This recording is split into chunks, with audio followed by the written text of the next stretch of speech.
Jesus, that's cheap. Perforated holes. I think I'm going to go for a race. It always wants to do what it wants to do. Go score some dad points with an Akrapovic exhaust. What's up, ladies and gentlemen? Welcome to this POV review by AutoTopNL. My name is Martijn and today I'm showing you all around the new VW t-roc R.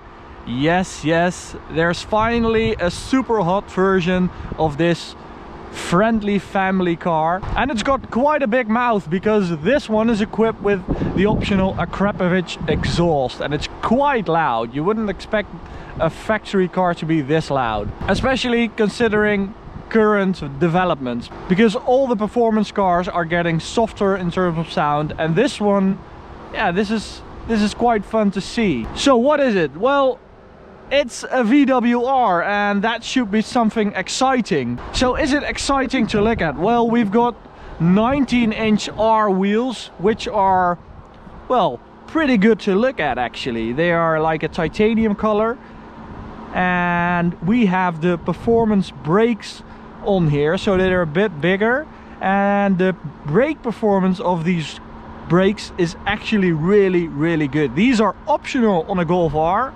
but on a t-roc R they come as standard because it's about 100 kilos heavier. So I think Volkswagen wanted people to have these brakes because of the weight. So yeah, I do think it really stands out because of the rims, that huge 19-inch rim, and that really in-your-face brake system by VW R. What else do we have? Well, we've got a VW R badge right there, and we've got a red color, which I think is pretty funky for this funky family car. There is a special blue for this car, for the R, the t-roc R, and you can only get it on the R. So that's pretty cool to have that color as well, because yeah, if you have that color, they know it's an R.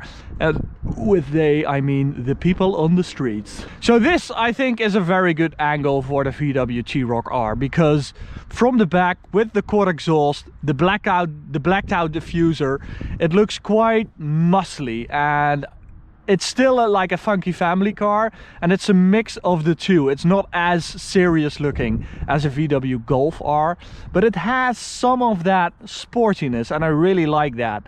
And that Akrapovic exhaust, as I said, it really adds to the sound, but I think it also adds to the looks of the car, because it's got quite large exhaust tips and they look really cool. It's a titanium exhaust, and they have these perforated holes in the end tip, which I really like. Nice little Akrapovic logo over there, VW R badge right there, and I'm really curious what you guys think of the looks of this car. You can rate it in the top right corner from 1 to 5. Let me know. Let's check out the engine.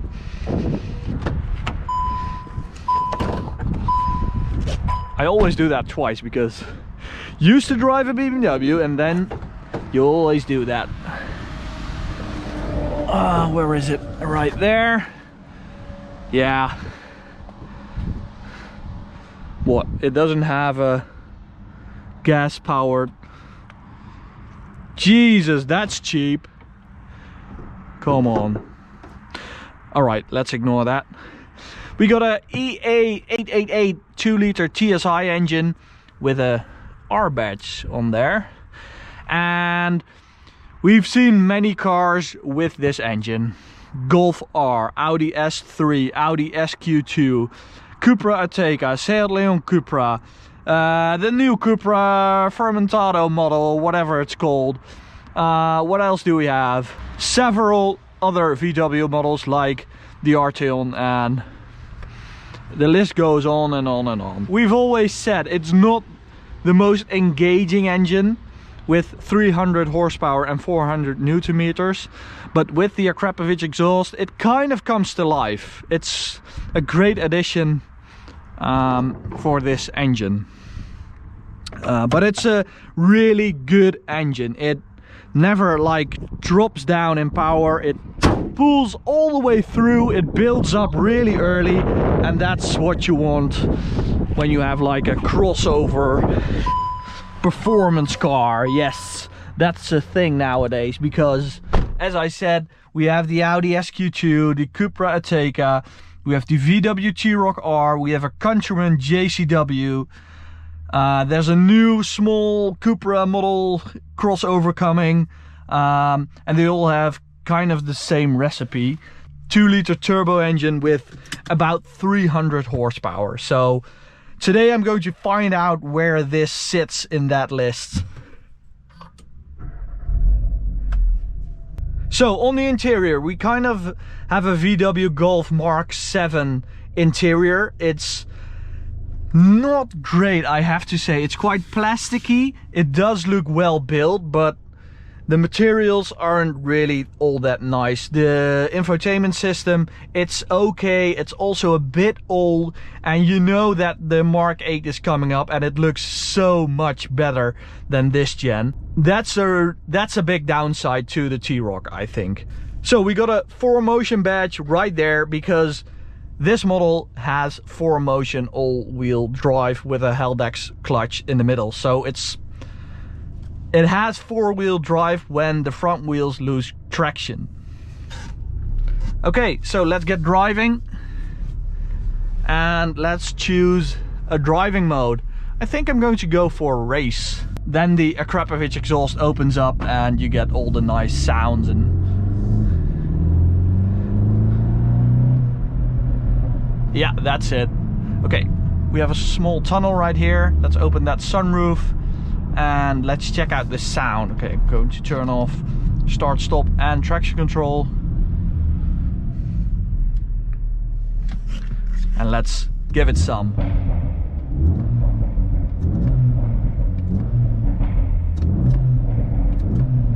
It's got like a few nice burbles and little bangs, and I think that's a really fun feature for like a family car. I can really imagine dropping off your kids at school and then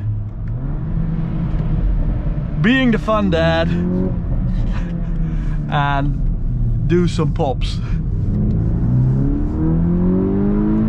And then you have the coolest kids in school and you're the coolest dad ever, I think.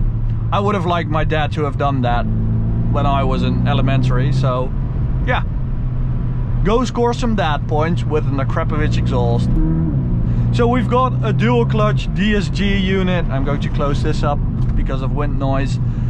It's not the sharpest. In a VW Golf R, it's more snappy. It's laggier in this one. I don't know why that is. Maybe because of the weight. Maybe they've done that on purpose and they wanted this one to be just a little softer experience-wise. Yeah, we have a small straight over here, and let's do a launch control. This should do 4.8 seconds to 100. That's super quick. Build up the boost. Here we go. And that's 100. I've done some acceleration runs earlier and it actually does a 4.6. That's quite insane. Go check out that video in the top right corner, because that's quick. But it's got no problem putting all that power down.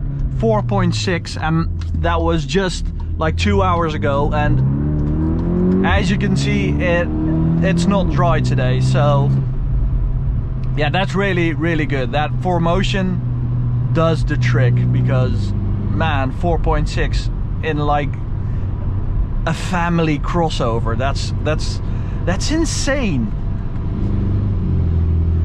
So what happens after 100 kph? Well, let's check that out on the Autobahn.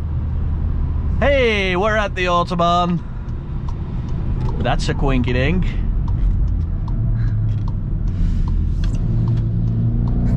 Oh yeah. Oh, you can really feel the VW R heritage when you exit a corner. It's a lot sportier than you might think when you look at it. It's a lot more dynamic.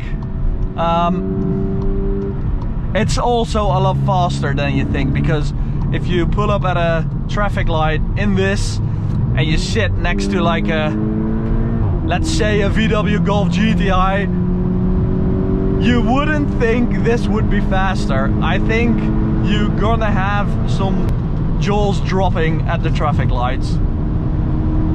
And that's what I like about this car. It's got a sense of humor that I'm not used to from VW, especially with that Akrapovic exhaust. That makes it so unlogical, actually. And that makes it cool again. That's what I like about cars, when they do unpredictable things. And that's the biggest criticism I have with the VW Golf R. It doesn't have a sense of humor and it's too predictable. This one though, look at that, it's performing really, really well.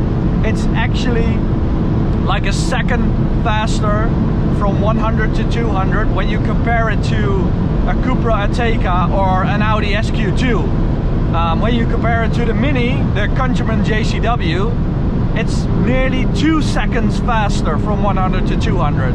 And that's because it's just a lot lighter. And you really notice it driving it. It's really quite nimble. And I like that. I like nimbleness.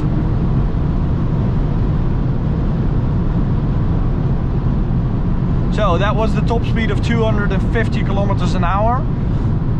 And it's quite quick, I would say. You can rate the performance in the top right corner. I'm going to give you a torque pool. Let's do 6th gear or 5th from 100 kph. Here we go.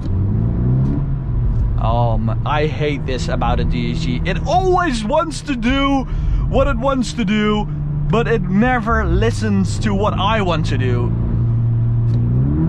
Oh, there's the kick down again. Okay, I'm just going to shift up. Okay, from 130 in 6th. Here we go. We're at 3,500 RPM and you can really feel the torque building. We're now at peak torque, I'd say. And you can really feel that it moves. I also like this engine better than the 2-liter turbo in the Minis. It just feels a lot more supple. The Mini engines, and especially that ASIN 8-speed gearbox, it just doesn't feel very meaty, very sporty. And this really is much more refined, even though it's a much older engine. I mean, this unit, the EA888, has been out for a lot of years, but VW has done a great job with this engine, and I'm really curious what they will do with the next R generation. Okay, so that was it for today. I hope you enjoyed this review. If you want to check out the VW Golf R Akrapovic review, click right here. And if you want to check out the complete POV review playlist, click right here. And please subscribe by clicking this button right here. We'll see you at the next one, guys. Bye.